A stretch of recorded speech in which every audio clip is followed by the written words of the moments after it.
Hey guys, welcome to the Elite MMA Tip of the Week.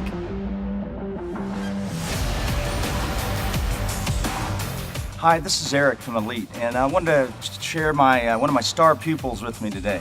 And we want to share a few tips and tricks with you today about self-defense, and I'll let Clarence introduce himself and tell you a little bit about how we got together. Well, I got concerned after 9/11. I thought I would like to be one of the guys who went up to try to take back the plane.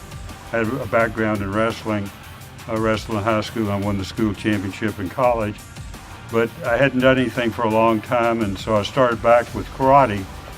And I felt very quickly that it was not going to be an effective way of self-defense. And I started looking for a school that I thought could teach me the best self-defense. And mixed martial arts has been the proving ground for what martial arts work the best.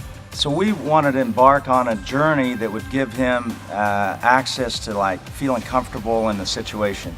And we train children from 5 years of age to any age, and we have to adapt things for different ages so that we're effective. And so with Clarence, we kind of built this together. He comes up with ideas and what feels good to him, and I throw in my 2 cents, and we really developed this together. And so we've came up with some techniques that I think are pretty effective, and he feels comfortable with, and we feel like are real functional for self-defense. All right, so we want to develop some techniques for Clarence to defend himself. And we built a frame in the range that we wanted to use. I'm wearing a pad that was demonstrated with an aluminum baseball bat hitting it. So I need to wear that because he knees hard enough and kicks me hard enough that I need to wear this. So just to give you some reference point. And so what Clarence is going to do is he's going to get in a stance where he's less apt to fall down. So if an altercation's coming, he's going to step back with 1 foot, put his hands up like he described earlier, so his face is covered. I'm not going to be able to throw a straight punch. I'm going to have to throw a round punch, which is slower, and that'd be typical anyway. Clarence is going to be able to block it with both hands because I'm a great big guy, and he can block right here. Then he sends the knee right.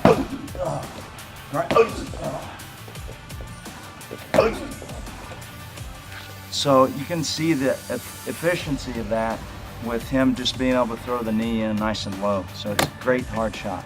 And another thing is, the knee is probably your most powerful striking tool.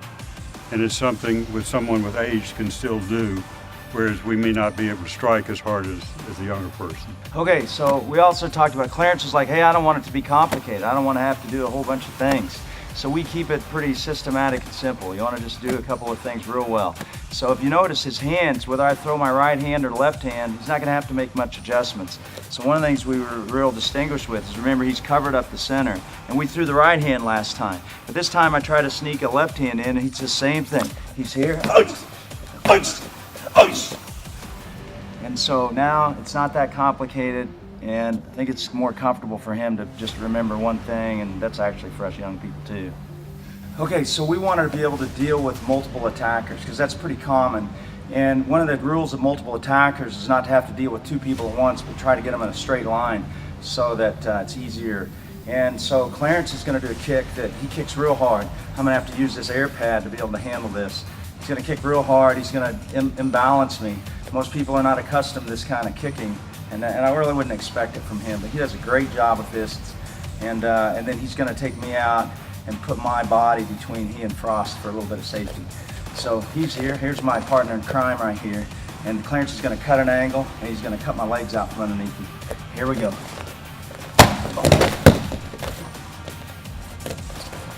Okay, here's a technique that's a little bit more complex, but we're still building on the fundamentals we started with.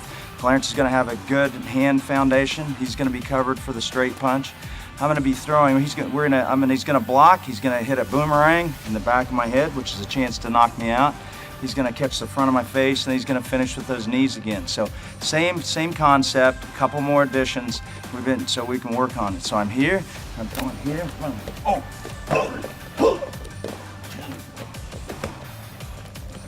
Okay, so sometimes we have to. Clarence has the legal right to defend himself if he feels like his life's in danger. And so, in the circumstances here, I'm a reasonable threat to him. And when I make a comment that indicates that I'm going to cause him permanent bodily harm, he has the option of being able to defend himself. This is a pretty good technique. He kicks really hard, so I've been training up for this one for a while. Okay, so And so when I come up and I'm going to approach him, and so he's going to do this technique. So if I come up to Clarence, I'm going to kill you. Take it easy. Okay, that's how it's done. Okay, so one of the things we like to cover is range, and so Clarence is trained in multiple ranges and stuff, so he's spent a lot of time learning how to responsibly handle a firearm, and actually has taught me a lot about firearms, and so we get to share technique back and forth, and I really appreciate his wisdom. And we're going to show a technique we do to implement the safe utilization of his firearm and some of the hand-to-hand combat too. So I'm approaching him, I'm too close. Hey, it's here. Stay back. And so just to create enough range for him to safely draw his firearm, which is pretty tough to do because when you get in real close ranges, sometimes you can lose them. So we work on that as well. Eric, I want to thank you for all your experience and wisdom. There's no way I think I could have learned the things that you have taught me at any other school in Houston. Thanks very much. Well, thank you, Clarence, because this has been a pleasure. One of the best things in my life, because your wisdom and working with me and your friendship and us doing this together has just been invaluable to me, and I really appreciate and love you. Thank you. We look forward to seeing you on the mat.